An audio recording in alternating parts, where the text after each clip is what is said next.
Hey, what's up everyone? Hope you're doing well. Version 9.4.0 brings a mix of new characters, mechanical shifts, and design choices that don't just look interesting on paper, but start to change how both sides think moment to moment, especially once players settle into the flow of it. Let's start with the new killer. The first, because this is not a simple run at you and swing kind of character. This killer is clearly designed around control and anticipation, rather than raw speed. The power revolves around vine-based attacks that influence space, forcing survivors to rethink where they're standing and where they're running. Instead of reacting late and hoping for the best, survivors have to make early decisions, because once the first commits to an angle, the window to correct mistakes shrinks fast. There's also a secondary state tied to the power that allows the killer to reposition in a way that feels oppressive without being unfair. It doesn't instantly win chases, but it constantly applies pressure, and that pressure adds up over the course of a match. The killer perks support that identity really well. One of them punishes predictable survivor behavior by interacting with repeated actions, which is going to hit players who rely on the same habits every game. Another perk leans into information denial, making it harder for survivors to read the match the way they normally would.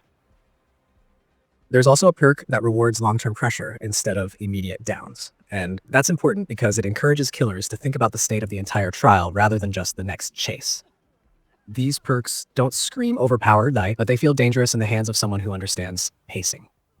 On the survivor side, the arrival of Dustin Henderson and 11 adds more than just recognizable faces. Their perks are built around clutch moments and teamwork, rewarding players who are willing to take calculated risks rather than always playing safe. One perk shines during tense chases, giving survivors a way to turn pressure into opportunity if they time things correctly. Another focuses on sharing information and helping teammates make smarter decisions instead of blindly guessing. These perks don't hand out free escapes, but they absolutely reward awareness and coordination, which is something the game benefits from overall. Something else that stands out in this update is the introduction of a new survivor class concept. This is a pretty big shift philosophically because it starts to define survivor roles more clearly. This particular class emphasizes utility and vision control, especially through light-based interactions.